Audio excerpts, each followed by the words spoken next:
if there's content that's borderline, that's content that we basically will not. There is no second best. There is no second best crypto asset.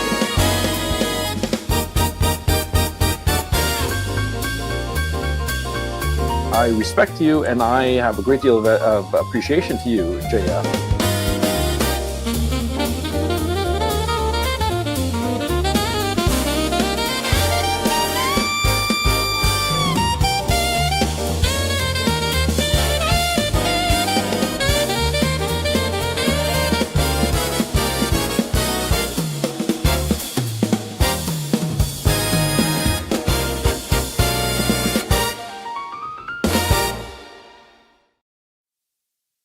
Hello, everyone, and welcome to JFGT Tonight. We need to talk about this story that is happening between Dave Reilly and Rebecca, blonde of the belly of the beast. That was her name, I think, back then. Rebecca has left the Backlash. That's a show I went on. Rebecca had invited me, and we spoke about the love lube. This concept that females, they have obstacles for getting to their eggs, and love is just one of those obstacles. That's the love lube. But we need to talk about the dirty play that is being pulled here. Dave Reilly is trying to, and in fact succeeding, it would seem, at copyright striking Rebecca because he's pissed that she's gone from the show, apparently. And he is now copyright striking her channel, making her lose her channel. And so she has to restart a YouTube channel. All of this because she was hosting episodes of the show The Backlash, which she was a co-host of. And if I remember the history, she was something like a founder of this. It started on her channel. So it's like, jealousy is hitting Dave Reilly. I think that Dave Reilly is pulling a very dirty move. When you have an intellectual contribution to a show, it's fair to have a copy of it on your channel. And especially if you had those copies while you were hosting the show, this cannot be changed when you leave the show. So completely dirty move to be depriving Rebecca of her channel. But a greater lesson to learn from all this. A greater lesson to learn from all this is there is an amount of female beauty that is unsustainable to the male mind. And I don't care how much Dave Reilly spends his nights clutching his pearls and rereading his Bible and being married.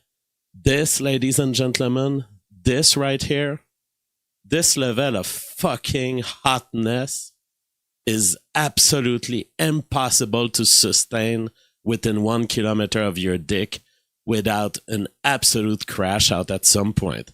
And it will either be just intense heterosexual sex all of a sudden just putting her on the table and let's go. Or you're going to turn into a control freak because this is what women don't understand. There's a level of beauty that turns men into fucking psychopaths. Okay? And this right here, Rebecca, I mean, I'm shaking just putting her on screen. She is fucking hot. I would come inside that woman 50,000 times, no love lube. She is a fucking wonder of nature, and she shows up in these sexy Japanese kimono style dressings. I mean, Aerosmith had a song about this. You're packing up your stuff and talking like it's stuff and trying to tell me that it's time to go. Yeah. But I know you ain't wearing nothing underneath that overcoat and it's all a show. Yeah! That kind of loving makes me want to pull down the shade. That kind of loving, yeah, now I'm never, never, never gonna be the same. I go crazy, crazy, baby. I go crazy. You turn it on, then you're gone. Yeah, you drive me.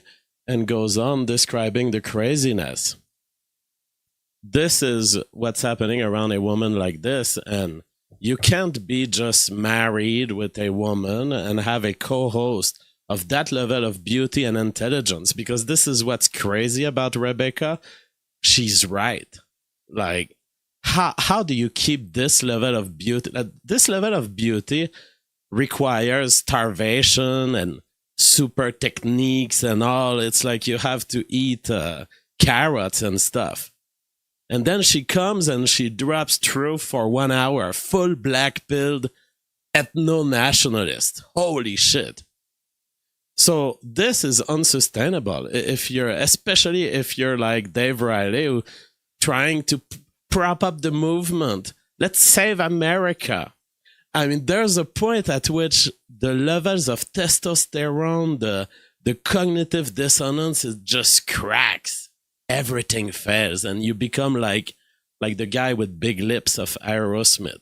You become crazy. This is what has been happening, and we'll review the history, because this all stems from ultimately the tension between two visions of America. This is what's fascinating about this story.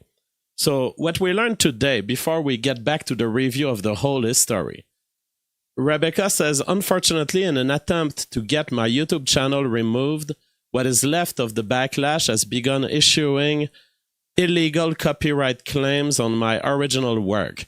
I will be deleting all of these videos to try to retain my YouTube channel, but it may be too late. Please follow my new YouTube channel, pinned tweet. So there seems to be a new YouTube channel that she has started. I have subscribed to it, Rebecca Hargraves. But it's absolutely unfair and stupid for Dave Reilly to do this. Why do you want to hurt an independent creator who took her own direction?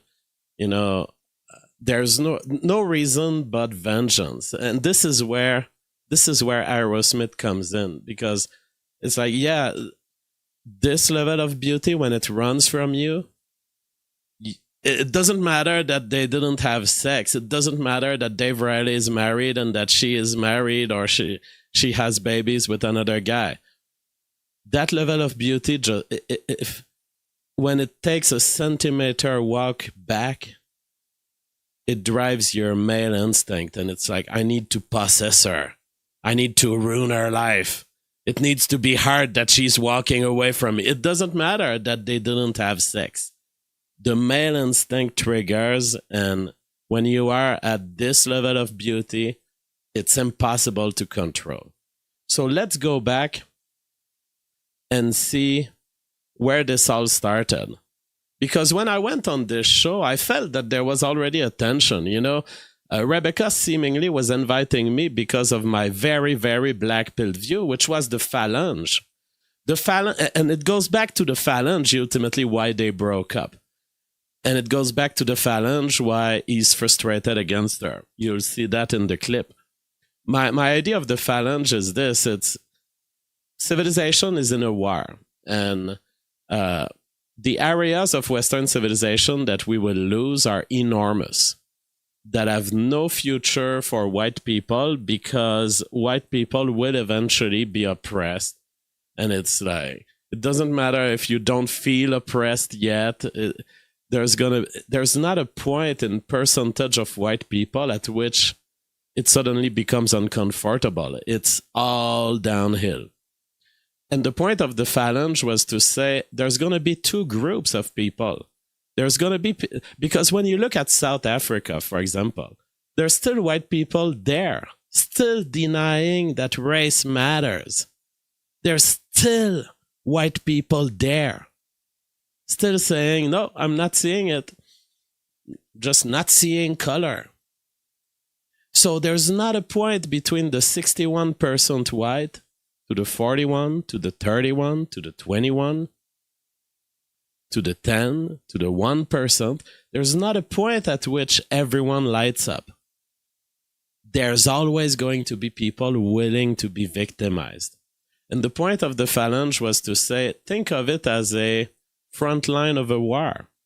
And there's people in locations that are safe and in which there is a future for white people. There's people who are in front of the front line and they're not safe. They're not covered by shields. And at some point, this is why these social media trends of constantly showing criminality against white.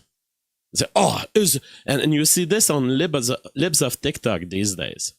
Oh no, another prisoner was released despite having committed 17 rapes and 4 murders. And guess what? He raped another woman.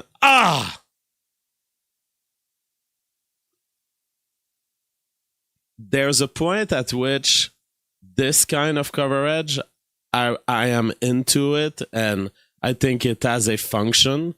But there's a point at which it disables you. Because there's a point at which covering it and talking about political solutions is lying to people. There's a point at which just being offended that the guy did his 17th rape after his 4th murder, there's a point at which you are creating a delusion that this is fixable if we talk about it. And my point in the phalange was to say we're going to have to start ridiculing, even if it's not their fault. We're going to have to start blaming the victims. We're going to have to say, maybe you should move. Maybe you should move. I understand it's not your fault you got killed. I understand it's not your fault you got raped. But it's time to move. Now, this is a very important point that splits the entire world of true right-wing commentary between the Nick Fuentes of this world and the me and Rebecca type of this world. Two very different approach. Because there is a point, and this is not a critique to Nick Fuentes, by the way, but Nick Fuentes kind of is at the middle of all this without even deserving it. But there's a point at which Nick Fuentes' projects of fixing American politics, there's a point at which that becomes problematic. There's a point at which it deceives people, and I'm not saying that this point is right now, but there is a point in the future at which Nick Fuentes' interests are completely opposite to my interest. And I know that, and I still want Nick to succeed, because never will Nick be as much of an opposite to me than the left, than the haters, all of this. So it's like, it doesn't make me and Nick enemies. But you have to realize that when Nick, this all stems ultimately from the moment Nick started inviting a more big tent conservatism message by saying, as far as I'm concerned, if you were born here, you can be on my side. And okay, there's all sorts of technicalities, and perhaps it's a little autistic for white nationalists who have said, well, do you therefore believe in birthright citizenship? But it's still important that there is a difference between a big tent movement and a movement that has completely abandoned the idea that a political solution is available, and a black pill movement. So let's review this moment, which was in November 2025, which then determined why this couple had to separate. Adam Scott says, Dave claimed that Rebecca stole over $4,000 from a bank account. It could have been all of their money and donations or something. Dave is a Christ cock anyway, fuck him. I don't know about this. I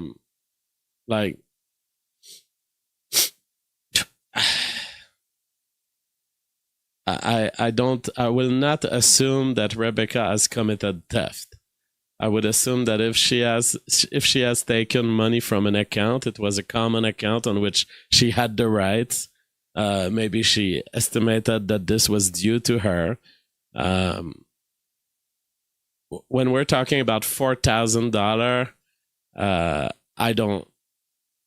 It's a very small amount. First, I would find it extremely bizarre if Rebecca needed absolutely $4,000 so desperately that she would commit theft.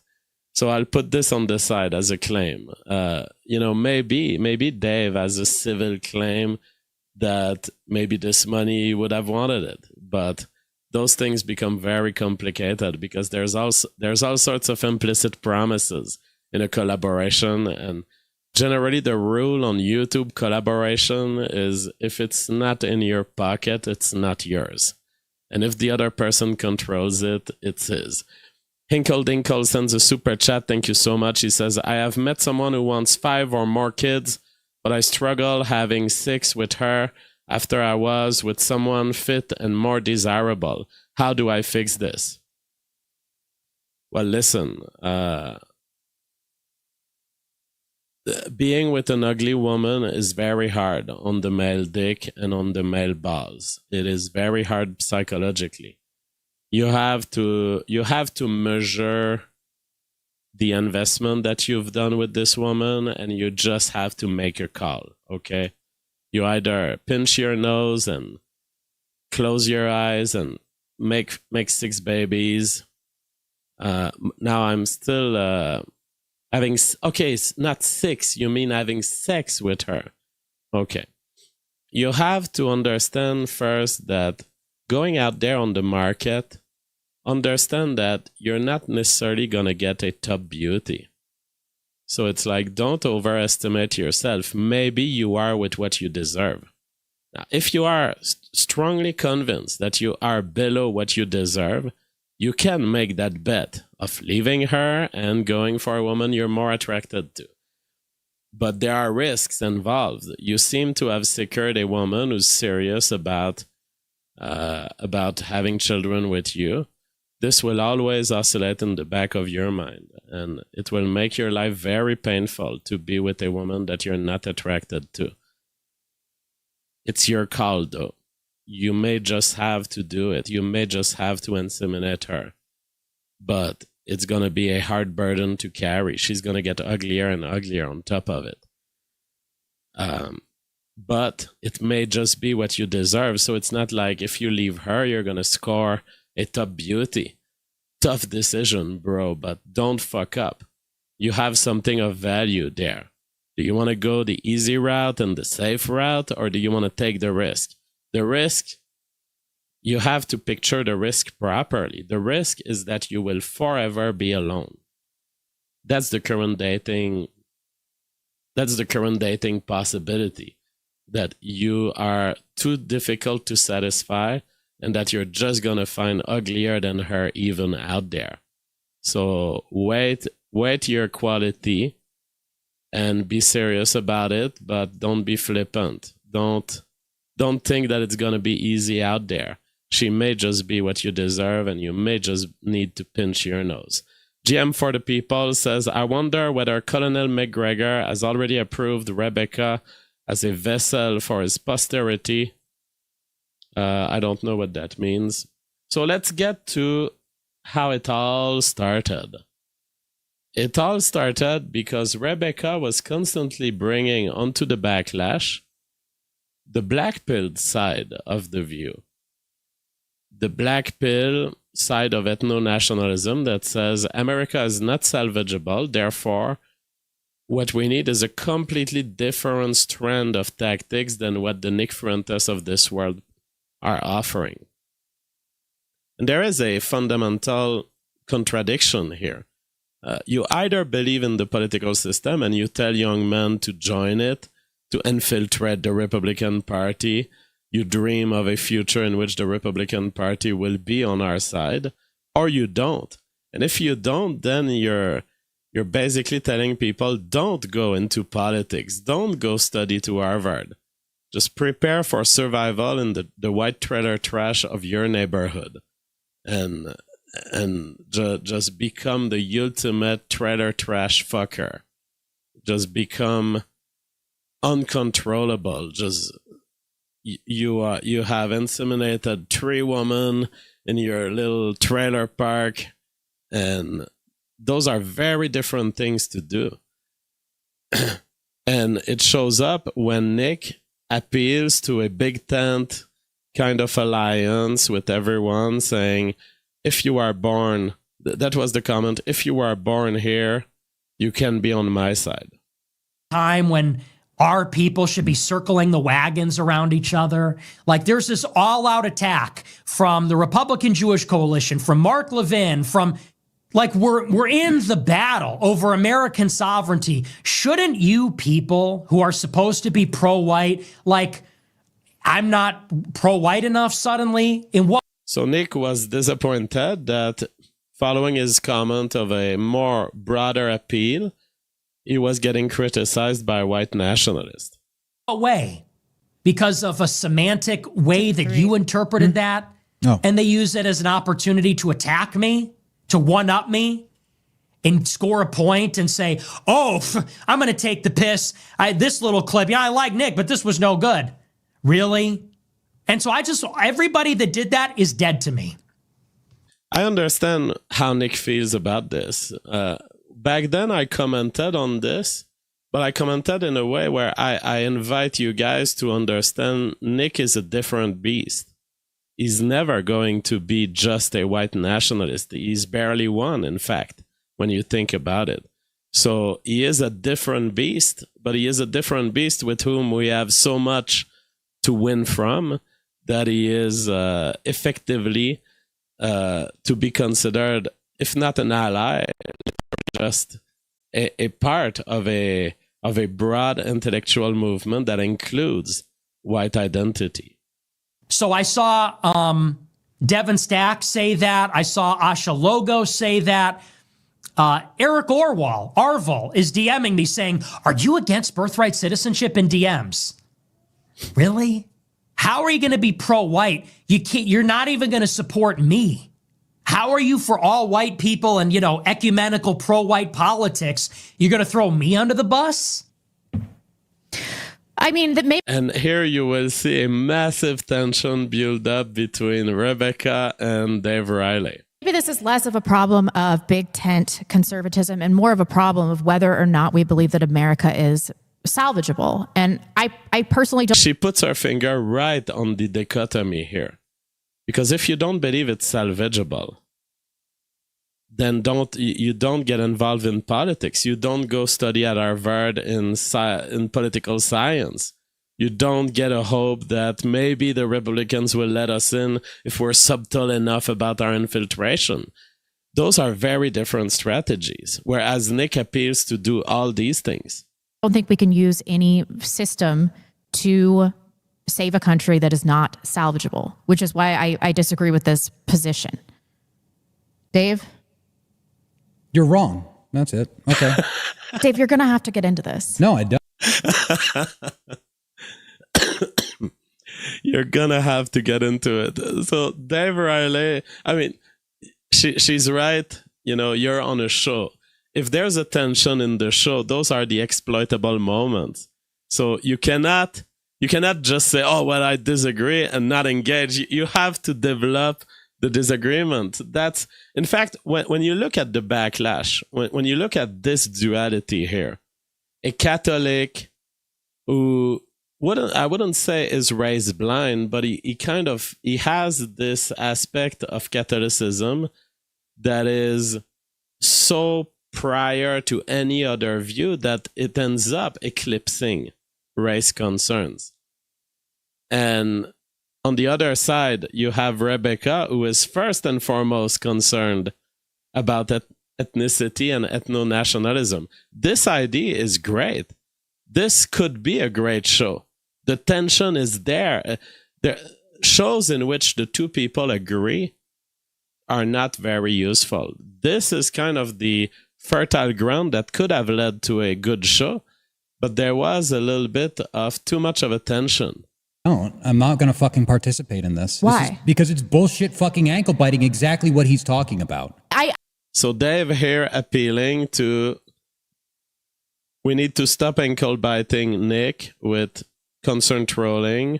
We need to kind of blindly just accept he is mostly the best leader. He is the best leader, and therefore questioning him is just killing the movement. I just don't think that we should have any person that's beyond reproach. He's just a man. It's not a matter of it being beyond reproach. It's a matter of, are you going to try to fucking fix this goddamn country or not? And you're not. You didn't even fucking vote yesterday. Yeah, I did not and vote. And guess what? You're fucked now. You've got Dan Gookin in as mayor. My vote clearly.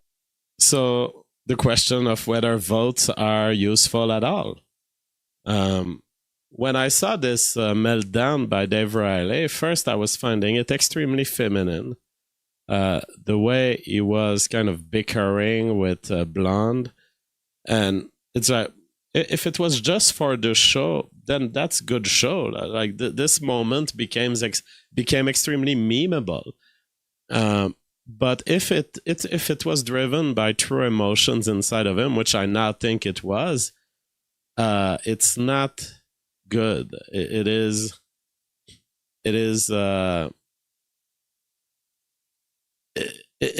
amazing to me that a man can stand in front of a woman like Rebecca, and he's more low-key than her, and he is disconcerted by her level of blackpilling. That is the only time you'll see this in the whole history of the world. Men are much more easily blackpilled than women. It wouldn't have made a difference. Yeah, it would. It was 500 votes. It was 500 votes. What the fuck did Henrik and Lana do? Jack shit. So this whole appeal to you can change the world.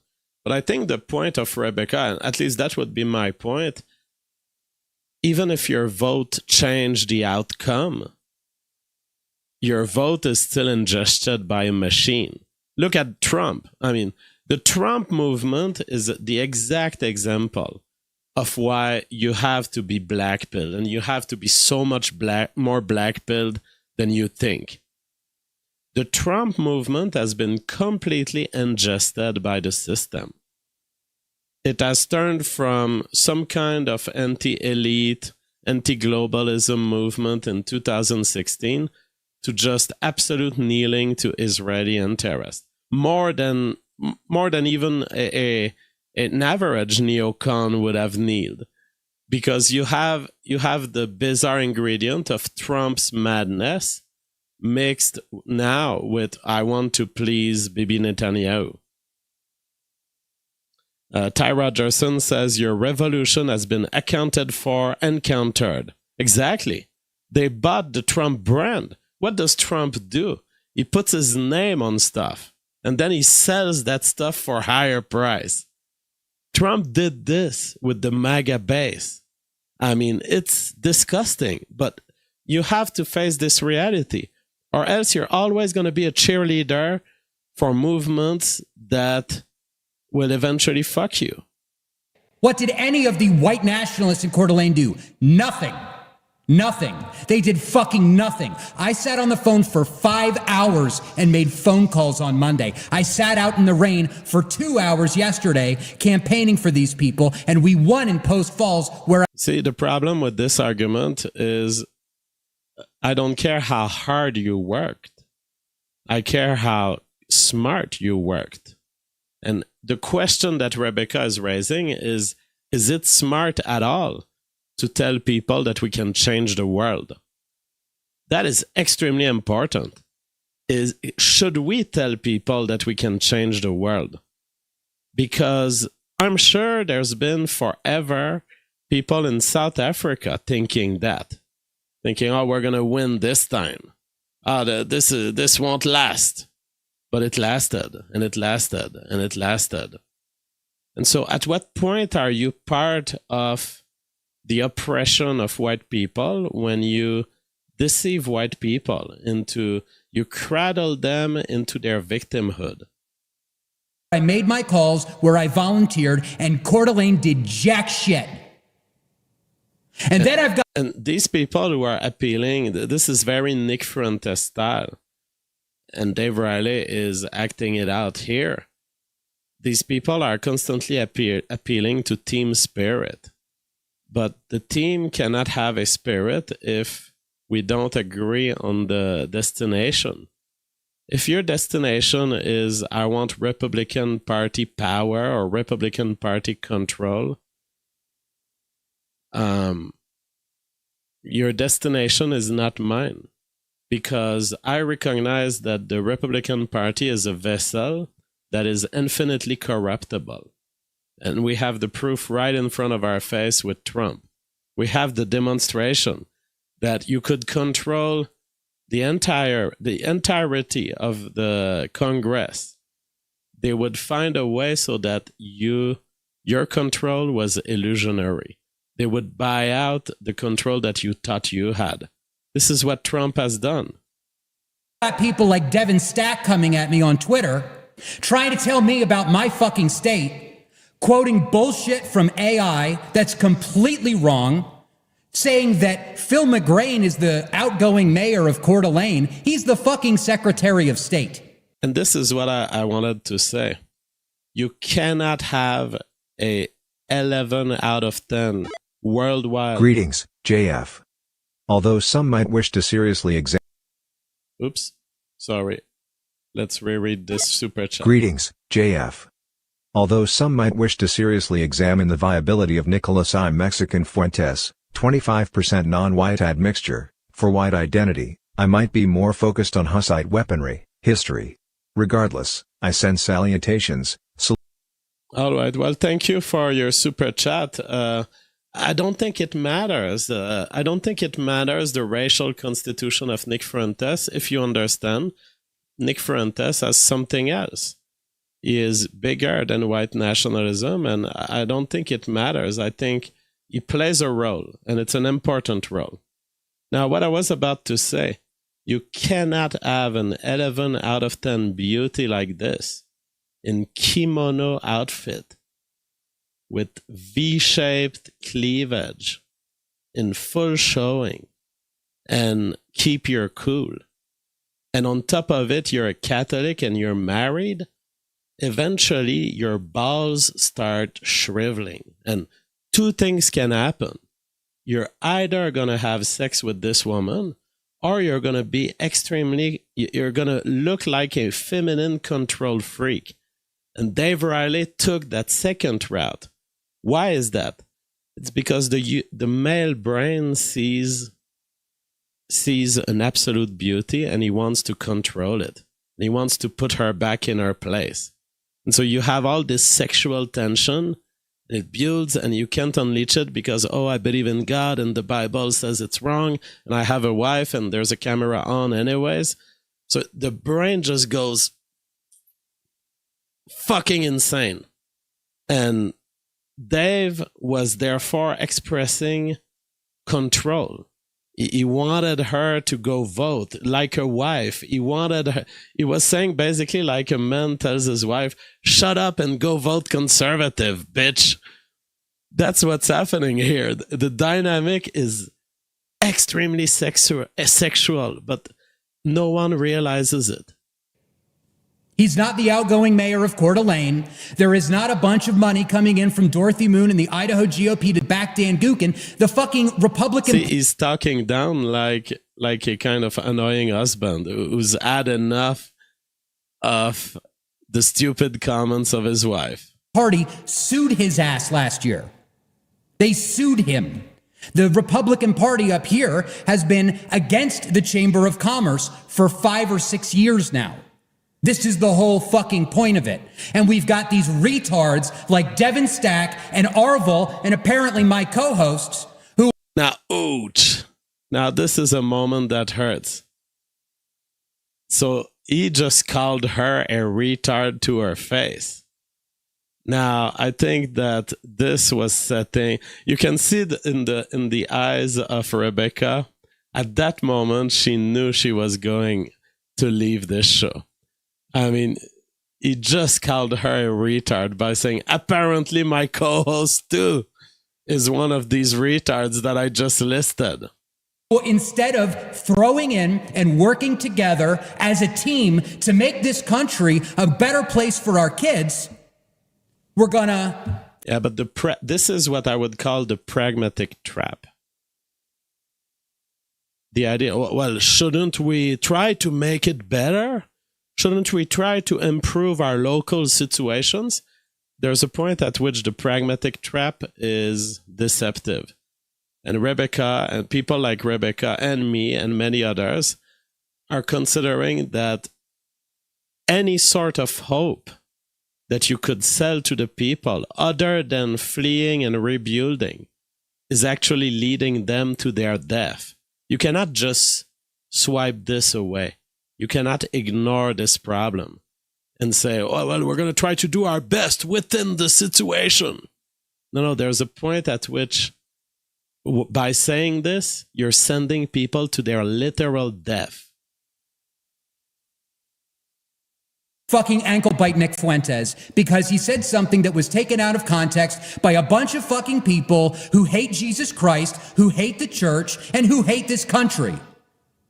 I have never taken any other position except that I'm an ethno-nationalist that believes that America is failing. And I have been totally consistent in that, in my not voting. I mean, will I vote in local politics in future? I don't know, maybe, probably. But there's no reason to say that levying a mild criticism at something that Nick Fuentes has said is me undermining the movement. This isn't about leveling a mild criticism against. It is a very mild criticism to say, oh, look, I think that Nick spoke in a weird way. I think he's in a different mindset, and I disagree with that particular statement. I mean, you have to allow this in a movement. Precisely the reason the right has been so attractive since 2016, and it's losing a lot of this. But the reason it was originally attractive is it was the last movement in which there was actual free engagement. It was the last movement where you wouldn't hear, shut up, follow the leader, and he's correct. It doesn't matter if you disagree with him on that point, just don't say it because you're disrupting the movement. That's how the left has been working for a long time.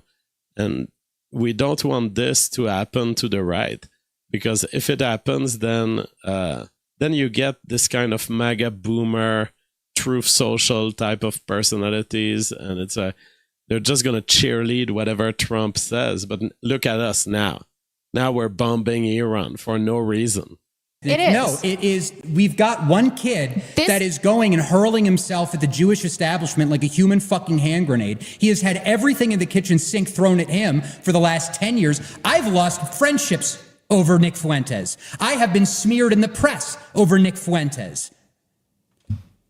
And then all of a sudden, when Nick Fuentes breaches the outer wall and starts making a fucking difference, and people are waking up and starting to see this. You cannot be at less than 1 meter than Rebecca, not having sex for years. This is unendurable to the human mind. Look at them. If this was 100,000 years ago, Rebecca would have a baby from Dave, and that's it, and we're done. Or at least there would have been a little quickie here and there, and there would be at least the delusion in Dave's mind that maybe the next baby she's carrying is mine. But you cannot have a non-sexual relationship between a male and a female like this. It doesn't matter. The intellectual aspect of it will not pass. Getting on the same page, joining a movement and making a difference, and we're going to sit back and fucking ankle bite and be like, oh, he's for brown people. I reject that this is ankle biting. We did the same thing to Donald Trump when we felt like our mission. That's totally different. Let me finish. When we felt like his mission was going off course, it is incumbent. So excellent point by Rebecca here, bringing the Trump aspect of it, a demonstration that believing the system doesn't work. Now it gets even more tense as Rebecca will tell Dave to control his anger.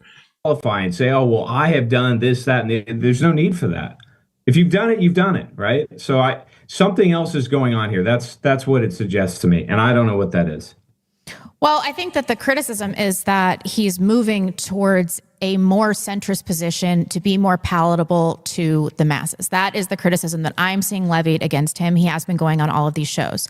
So I think Dave is defensive because it seems like he's breaking through, and now we're taking that opportunity to criticize him. But I mean, he did say this. He did say this, Dave. Great, so let's fucking kill him. Let's throw the whole fucking thing out. This is so hysteric. This is extremely bad behavior for Dave.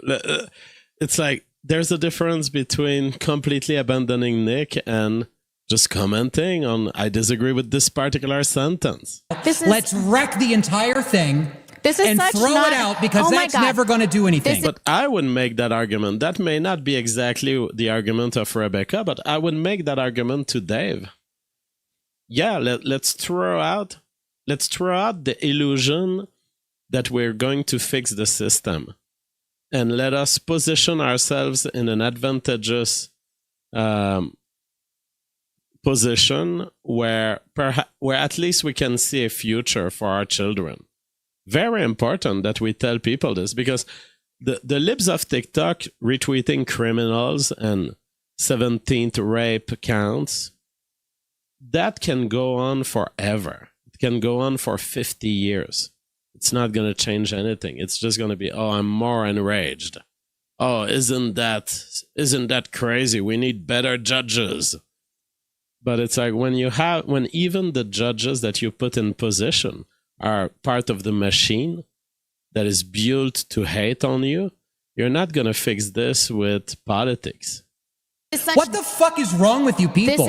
Where you have one person that says one thing in a longer 2.5 hour long show, and then you take this 10-second clip and then throw the whole fucking thing out. This is such nonsense black and white thinking. I preface this whole thing by saying, I hope Nick Fuentes succeeds. I hope he succeeds. I hope he does what we want him to do, that he continues to be the representative of the movement and of. Now, she's about to get cut by Dave, and you're gonna see a backlash happening.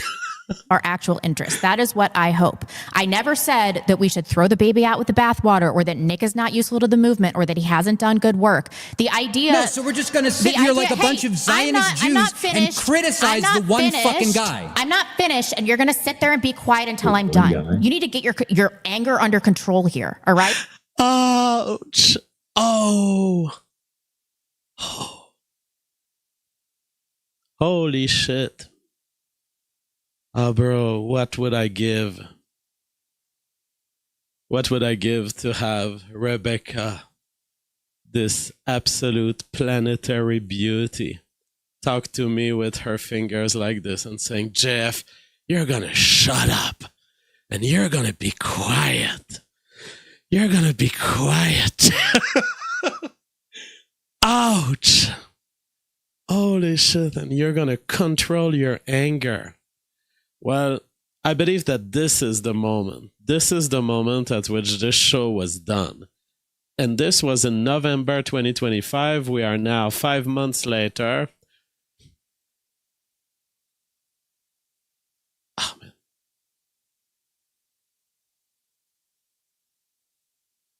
I think I want to be on a show with Rebecca, and I'm gonna speak over her just to see her scold me. Shut up, JF. You're gonna shut up. So now Dave is still on his hyper feminine vengeance spree. By the way, vengeance is a very feminine behavior, Dave.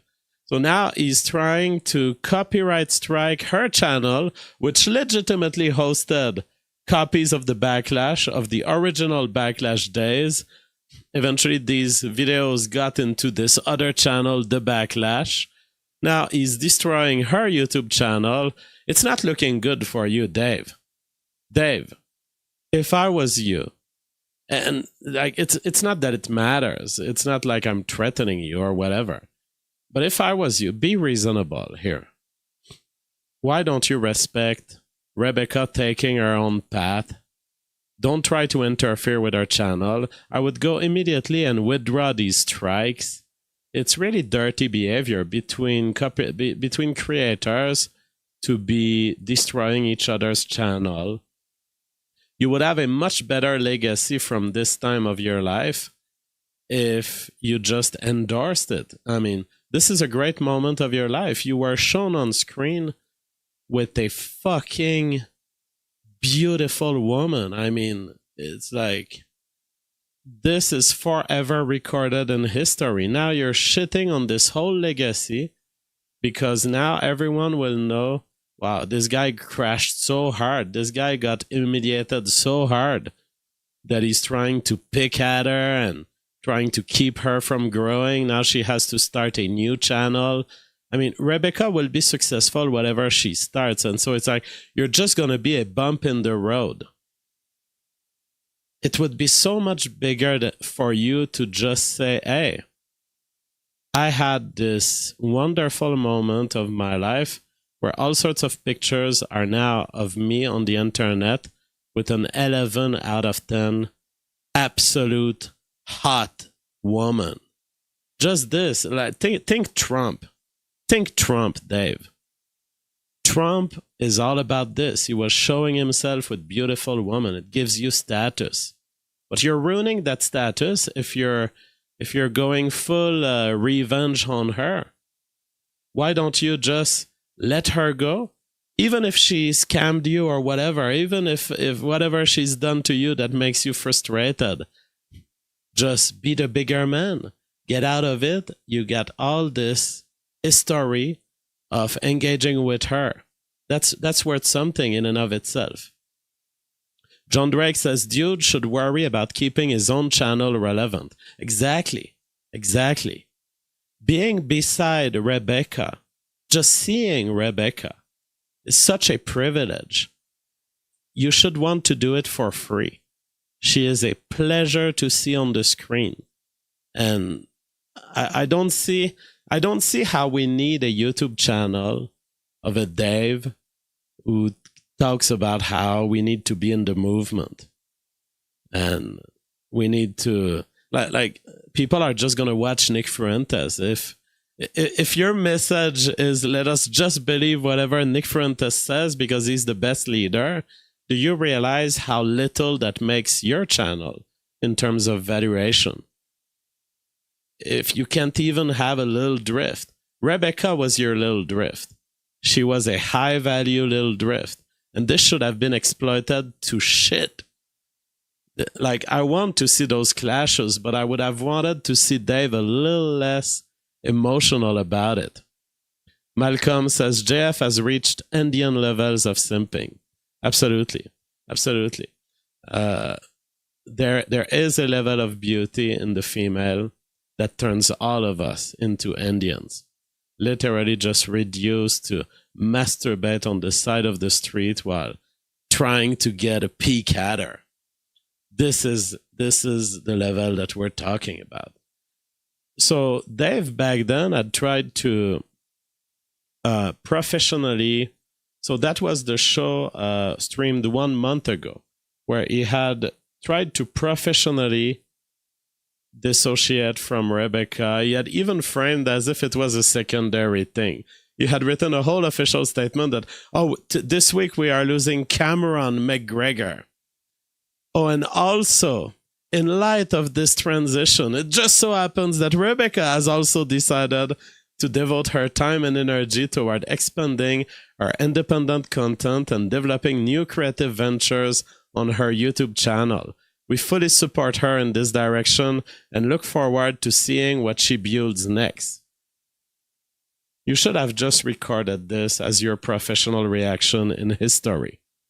Now you're looking very desperate because, well, how does it harm your channel that there are old episodes of Backlash on Rebecca's channel? And your claim of ownership on these episodes is absolutely dubious. I don't even think it's true. I don't know what's the deals and what are the contracts between them, but she is an original contributor to this show, and it was fair of her to put it on her channel, and you didn't seem to object while she was on your side. So now you're using this as just a point of vengeance. Just a point of vengeance. Absolutely unacceptable, as far as I'm concerned. JF about to bust when he sees that chat. What are we talking about? What's the chat? Oh, Blonde in the belly of the beast is okay, she's watching the earlier part of the show and she is saying, is he singing me Aerosmith now? Oh, it's okay. Okay, so she and she is saying that she will replay this stream on her deathbed. No, I mean, to put anything on the deathbed of Rebecca would be just uglifying it. I believe that Rebecca is one of these women that you just know that when she's 1,200 years old, you'll still want to have sex with her. Like mummified. I would have sex with mummified Rebecca any day. Just saying. Just saying. I would just, I mean, I know that once mummified, there's all these museum people who want to stop you. I would find a way, just like these, these museum movies where you see the lasers and all. You just find your way to squeeze around the lasers, to go undetected, to steal the diamond. I would go undetected by the lasers. I would twist like this, twist around the laser lines. I would spray some permanent hair fixer. Now I see all the lines. I slowly get to the Rebecca mummy. Okay, that's a little too much. That's a little too much. Okay, I went overboard. People are saying, no, that's too much, JF. All right, let's talk about the news. Breaking. Iran warns any attack on its infrastructure will be met with widespread and immediate destruction in Israel. See, I don't like this kind of coverage. I don't get into it because it's partisan coverage. It's telling, oh yeah, Iran will take its revenge. And then the other side says, oh yeah, America will bomb Iran. And I hate the two sides of it. I hate it that the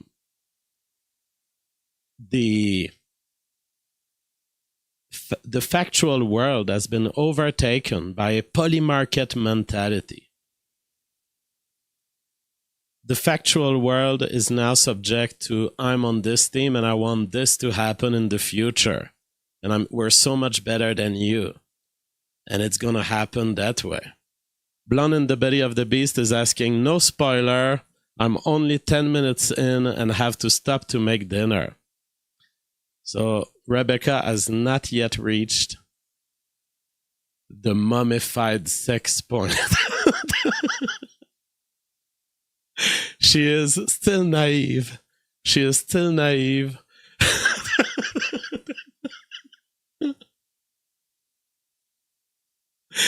She is still naive to the mummified portion of this show. Yeah, so I hate the current state of the media. I hate the current state of partisanship, and it's like, even if I tried to make predictions, and people yell at me and they say how stupid I am, and it's like, it doesn't even seem that my predictions are false, but they are so on the moment that whatever is the current Twitter feed, the current trend. And yeah, by the way, I do hope that Rebecca is laughing at my comments and jokes in this show. I do believe that she will appreciate this kind of humor. At least she seems to be enjoying it. So up to now, it's okay. Up to now, I didn't go too far. we learned that the OnlyFans owner Leonid Radvinsky has died at age 43. So a owner of OnlyFans, there was a joke that this is kind of the Pope of Israel. And that now there will be a kind of like they choose the Pope and they burn some wood and you see some smoke. There was someone making a joke on Twitter today that the smoke will appear because a new OnlyFans CEO has been chosen in Israel. And as far as the Iran situation goes, we had the mixed messaging from Trump and from Iran. Trump this morning was saying, I am pleased to report that the United States of America and the country of Iran have had over the last 2 days very good and productive conversations regarding a complete and total resolution of our hostilities. And then he says he's going to wait 5 days before ordering any strikes on energy infrastructure. So, I said this morning, this is in line with what I've been predicting, which is Iran certainly doesn't have a big interest in escalating. And so the question really about whether this war continues is whether America just wants to just shamelessly continue bombing Iran. And it's like this seems very unproductive. It seems very off of Trump's way of generally dealing with this. Now, I can't exclude that Trump maybe has orders and desires to be fully just maintaining this war forever. And if so, then Trump will continue the escalation. But my point of my predictions for the last few days has been Iran certainly doesn't seem in a escalation mood. They would need a lot of provocation to keep going. And it did seem that they weren't going to bomb ships passing through the Strait of Hormuz. We'll see how it develops this week. It's possible people are reporting breaking 2 energy infrastructure sites in Isfahan and Khorramshahr, Iran, have been attacked according to the Fars news agency. America did it. I haven't verified this news, but it's entirely possible, in line with the possibilities I was just underlining. And in this case, it's like, just how much can Iran take? They probably can take a lot. Now the question is, how provocative do they want to be on the Strait of Hormuz? They've been maintaining a messaging publicly that basically states, no, the Strait of Hormuz is not closed. It's just that it's subject to regulations. And so they're basically suggesting, well, you have to pay a yuan or whatever. You have to be in the right alliance. So it's unclear what's happening. But still today, even if those strikes would be confirmed, suppose I take them at face value, I don't know that Iran has massive interest in escalation. And this very message this morning by Trump, people were telling me, well, JF, Trump is lying. He's misleading the markets. Entirely possible. But my point to you would be, even if it's a lie, it contains information. Even if Trump is lying that he has a good deal in terms of peace ahead, that lies already tells you information. Because the Iranians came just after this message and said, no, we are not talking to Trump. We don't even know what he's talking about. We don't have a deal with Trump. Now, who's telling the truth here? I don't really care. What I care is Trump, by stating this, is preparing the American mind for the objective of peace. And it wouldn't be very smart for him to create these expectations if he knew that he was going to deceive them, to disappoint them. So in my view, whether it's a lie that there's a peace deal or not, that doesn't really matter, because to me, the only factor that determines escalation in this war is Trump. I think that Iran is not on an escalation mood. So, because Trump is the only determinant, if Trump is telling us that he sees peace ahead, potentially within the next 5 days, then to me, that tells me he is creating an expectation because he thinks that will happen, that some degree of either control of Iran or peace will be achieved. Maybe not in writing, maybe not even with the consent of the Iranians, but he feels that he can have boats passing soon in the Strait of Hormuz. That's the information. Sometimes something can be a lie, or you can know nothing about the truth of it, and yet it tells you about the mindsets. And that, to me, is my evaluation of the mindsets of Trump, of the Iranians tonight. Are we in something that will escalate? It depends on Trump, and Trump is the only one who has the key. And the only thing he can do to force the Iranians into some degree of response is to be so shamelessly bombarding them that the Iranians cannot even afford to be peaceful. That is the situation right now. Yes, and the Iranians, as reported by Classic Reader, I did see those messages.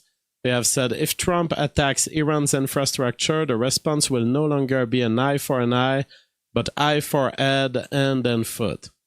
So basically, the Iranians have been saying, we will strike desalination plants and oil infrastructure in the region. That is a threat. I don't necessarily know that this means they will do it. Let us all be careful, and let us bring back a public space of facts and predictions. Let us not be I feel like we're in a kind of a basketball match, and it's like, I'm on this side, I'm on the other side, this is gonna happen, this is gonna happen. Let us bring back the pleasure of trying to guess what truly will happen, not what you want to happen.